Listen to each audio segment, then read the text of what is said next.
چواردەیەم لە کتێبی 48 یاسای دەسەڵات. یاسای ژمارە 4 هەمیشە کەمتر لەوەی پێویستە بڵێ. کاتێک تۆ هەوڵ دەدەیت بە قسەکانت کاریگەری بخەیتە سەر خەڵکی، چەندەی زۆرتر بڵیت ئەوەندە ئاساییتر دەردەکەوێت و کەمتر زاڵ دەبێت. تەنانەت ئەگەر شتێکی سواویش بڵیت، ئەوە ڕەسەن دیار دەبێت ئەگەر تەمومژاوی و ئاڵۆزی بکەیت. خەڵکی بەهێز بە قسەی کەمتر کاریگەری و ترس دروست دەکەن. چەندەی زۆرتر بڵیت، ئەوەندە ئەگەری زیاترە کە شتێکی گەمژانە بڵیت. سەرپێچی یاساکە نۆس مارکیوس کە بە کۆریۆلانوسیش ناسراوە، پاڵەوانێکی سەربازی مەزنی ڕۆمی دێرین بوو. لە نیوەی یەکەمی سەدەی پێنجەمی پێش زایندا زۆر شەڕی گرنگی بردەوە و چەند جارێک شاری لە کارەسات دەرباز کرد. لەبەر ئەوەی ئەو بەشی زۆری کاتەکەی لە شەڕگە بەسەر دەبرد، ژمارەیەکی کەمی ڕۆمانەکان بە شێوەیەکی شەخسی دەیان ناسی و ئەویان دەکردە شتێکی لە بابەت کەسایەتی ئەفسانەی. لە 454 پێش زایندا کۆریۆلانوس بڕیاریدا کە کاتی ئەوە هاتووە ناوبانگەکەی بقۆزێتەوە و بچێتە بواری سیاسەتەوە. ئەو بۆ پلەی باڵای کۆنسوڵ بەشداری هەڵبژاردنی کرد. کاندیدەکان بۆ ئەم پۆستە وەکو نەری تێگوتارێکی گشتیان لە سەرەتای پێشبڕکێکە پێشکەش کرد و کاتێک کۆریۆلانوس هاتە بەردەم خەڵک، دەستی کرد بە پیشاندانی ژمارەیەک لەو جێبرینانەی کە بە درێژای 17 ساڵ لەسەر جەستەی دروست بووبوون لە ئەنجامی شەڕکردن لە پێناو ڕۆمدا، لە کاتێکدا کە ژمارەیەکی کەمی ناو حەشاماتەکە گوێبیستی ئەو وتارە درێژە بوون کە بە دوای ئەو پیشاندانەدا هات. ئەو جێبرینانە کە بەڵگەی بوێری و نیشتیمانپەروەری بوون، خەڵکیان بزواند و هێنایە گریان پێدەچوو هەڵبژاردننی کۆریۆلانوس حەتمی بێت. لەگەڵ ئەوەشدا کاتێک ڕۆژی هەڵبژاردن هات، کۆریۆلانوس چووە ناو گردبوونەوەکە. لە کاتێکدا کە تەواوی ئەنجومەنی پیران و خانەدانانی شاری بەدواوە بوون، خەڵکی ئاسایی کە ئەمەیان بینی بەم نمایشە خۆبەزلزانانەیەی بڕوا بەخۆبوون لە ڕۆژی هەڵبژاردندا هەراسان بوون. پاشان کۆریۆلانوس دەستی کردەوە بە قسەکردن. بەشی زۆری قسەکانیشی بۆ هاوڵاتیە دەوڵەمەندانە بوو کە لەگەڵیدا بوون. قسەکانی ڕق و لووتبەرزانانە بوون. ئەو کە بانگەشەی سەرکەوتنی دڵنیایی دەکرد لە دەنگداندا، شانازی بە دەستکەوتەکانی سەنگەرەوە دەکرد. نوکتەی زەبری وەهای دەکردن کە تەنیا سەرنجی خانەدانەکانی ڕادەکێشا. تۆمەتی تووڕانەی لە دژی نەیارەکانی دەبەخشیەوە و باسی لە هێنانی دەوڵەمەندان دەکرد بۆ ڕۆم. ئەم جارە خەڵکی گویان هەڵخست، درکیان بەوە نەکردبوو کە ئەم سەربازە ئەفسانەیە بە هەمان شێوە فشەکەریشە. هەواڵی دووەم وتاری کۆریۆلانوس بە خێرایی بەناو ڕۆمدا بڵاو بووەوە و خەڵکی بە ژمارەی زۆر دەرکەوتن بۆ ئەوەی ئەو پەڕی هەوڵ بدەن تا ئەو دەرنەچێت. پاش ئەوەی لە هەڵبژاردن شکستی هێنا، کۆریۆلانوس بە دڵشکاوەیی گەڕایەوە شەڕگە و سوێندی خوارد تۆڵە لەو خەڵکە ڕەشۆکێ بکاتەوە کە لە دژی دەنگیاندا بوو. چەند هەفتەیەک دواتر کەشتێکی گەورەی پڕ لە دانەوێڵە گەیشتە ڕۆم. ئەنجومەنی پیران ئامادە بوو ئەم خۆراکە بە بەلاش بەسەر خەڵکیدا دابەش بکات.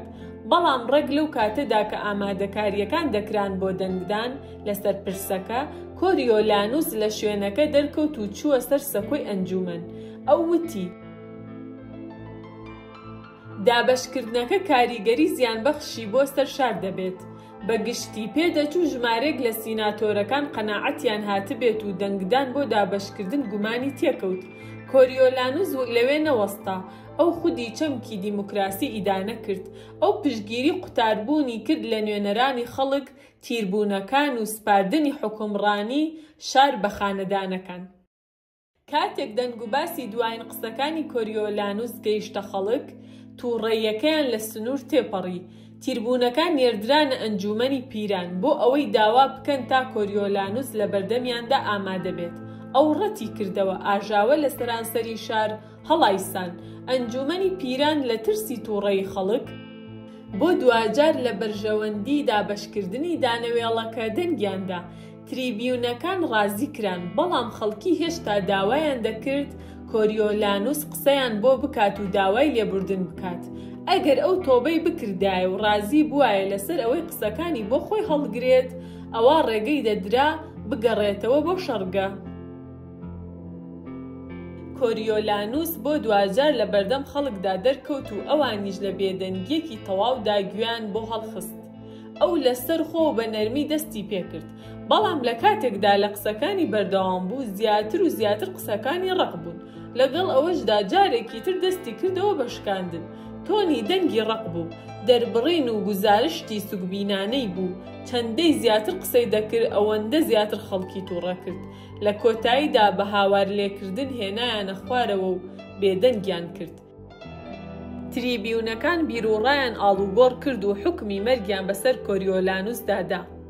فەرمانیان بە دادوەرەکان کرد دەست بە جێبی بن بۆ سەر ترۆپکی شاخی تارپێیان و پاڵی پێوە بنێن بۆ خوارەوە. حەشاماتی دڵشاد پشتگیری بڕیارەکەیان کرد. لەگەڵ ئەوەشدا خانەدانەکان دەستێوەردانیان کرد و حکومەکە گۆڕا بۆ دوورخستنەوەی تاهەتایی. کاتێک خەڵکی بۆیان دەرکەوت کە گەورە پاڵەوانی سوپای ڕۆم قەد ناگەڕێتەوە شار، ئاهەنگێکیان لەسەر شەقامەکان گێڕا. لە ڕاستیدا کەس ئاهەنگێکی لەو شێوەیەی نەبینی بوو، تەنانەت پاش شکستێنانی دوژمنێکی بیانیش.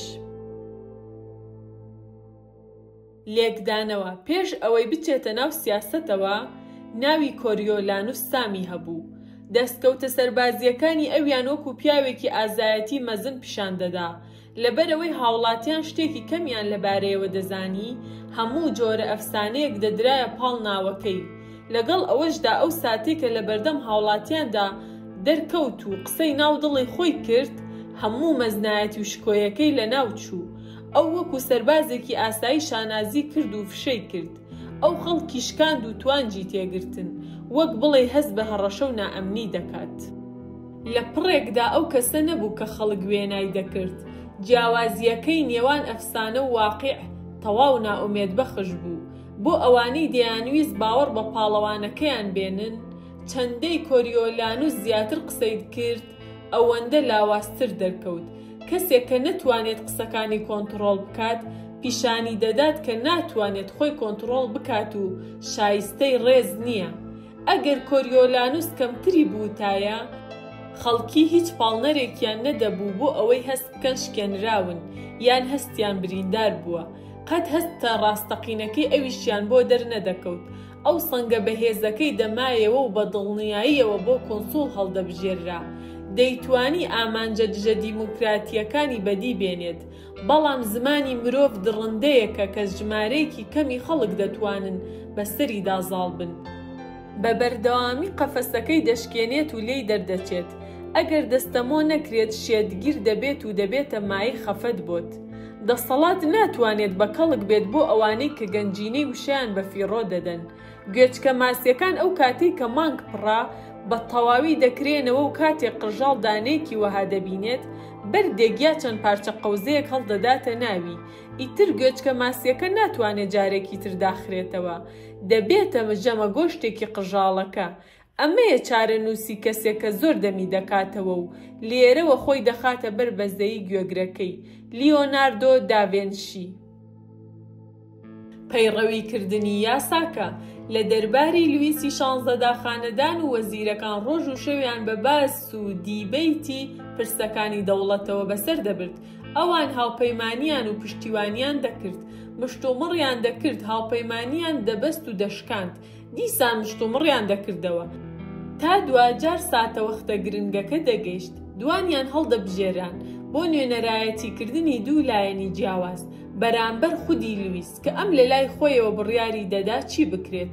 پاش ئەوەی ئەم کەسانە هەڵدەبژێران، هەر کەسە و کەمێکی تریش مشتومڕی دەکرد. دەبێ پرسەکان چۆر دەربڕێن، چ شتێک لویس بە کێش دەکات، چ شتێک هەراسانی دەکات، دەبێت لە چ کاتێکی ڕۆژەکەدا لی نزیک بینەوە و لە چ شوێنێکی کۆشکی ڤێرسای ئەمە ڕوو بدات، چ گزارشتێکیان لەسەر ڕوخساریان بێت. دوجار پاش ئەوەی شتێک یەکلا دەبووەوە، دوجار ساتەوەختی چارەنووساز دەگەیشت. دوو پیاوەکە لە لویس نزیک دەبوونەوە و هەمیشە بابەتێکی ناسک بوو. کاتێک بۆ دوجار گوێی بۆ هەڵدەخستن، باسی پرسی هەنووکەییان دەکرد و بژاردەکانیان دەخستە ڕوو. لویس کە گزارشتێکی ئاڵۆز لەسەر ڕوخساری بوو، بە بێدەنگی گوێی دەگرت. لە کۆتاییدا کاتێک هەرکامێکیان قسەکانی تەواو بکردایە و داوای بۆچوونی پاشای بکردایە، دەیڕوانی هەردووکیان و دەیگوت: با بزانم چۆن دەبێ. ئینجا دەڕۆیشت. کاتێک ئەو دەگەیشتە بڕیار و کردار، وەزیرەکان و دەربارەکان قەت گوێبیستی قسەیەکی تر لەسەر بابەتەکە نەدەبوونەوە. ئەوان چەند هەفتەیەک دواتر تەنیا ئەنجامەکەیان دەبینی. ئەو قەت خۆی بەوەوە ماندوو نەدەکرد جارێکی تر لەسەر هەمان بابەت ڕاوێژیان لەگەڵ بکاتەوە. لێکدانەوە. لویسی 16 پیاوی چەند قسەیەک بوو. بەناوبانگترین قسەی بریتی بوو لا من دەوڵەتم. لەگەڵ ئەوەشدا هیچ قسەیەک لەم قسەیە جەوهەریتر و ڕەوانتر نەبوو. قسە بەدناوەکەشی بریتی بوو لا با بزانم چۆن دەبێت. یەکێک بوو لە دەستەواژە هەرە کورتەکانی کە بەسەر هەموو شێوازەکانی داواکردندا پیادەی دەکرد. لویس هەمیشە بەم شێوازە نەبوو. کاتێک پیاوێکی گەنج بوو بە قسە وتەی درێژ ناسرا بوو. بە ڕەوانبێژیەکەی دڵخۆش بوو. کپی و بێدەنگیەکەی دواتری دەستکردی خۆی بوو. کردارێک ماسکێک بوو کە بەکاری دەهێنا بۆ ئەوەی هەموو ئەوانەی ژێر خۆی بە ناهاوسەنگی بمێننەوە. کەس نەیدەزانی هەڵوێستی چۆنە یان پێشبینی کاردانەوەکانی بکەن. کەس نەیدەتوانی هەوڵ بدات فریوی بات بەوەی ئەو شتە بڵێن کە ئەوان پێیان وا بوو دەیەوێت گوێبیستی بێت، چونکە کەس نەیدەزانی کە دەیەوێت گوێی لە چی بێت. لە کاتێکدا کە قسەیان بۆ لویسی بێدەنگ دەکرد، زیاتر و زیاتریان لەبارەی خۆیانەوە ئاشکرا دەکرد. زانیاریە کە ئەو دواتر لە دژی ئەوان بە کاریگەریەکی گەورەوە بەکاری دەهێنایەوە. لە کۆتاییدا بێدەنگیەکەی لویس ئەوانەی دەوروبەری خۆی بە تۆقیوی و لەژێر چەپەڵۆکی خۆی داهێشتەوە. ئەمە یەکێک بوو لە بناغەکانی دەسەڵاتەکەی.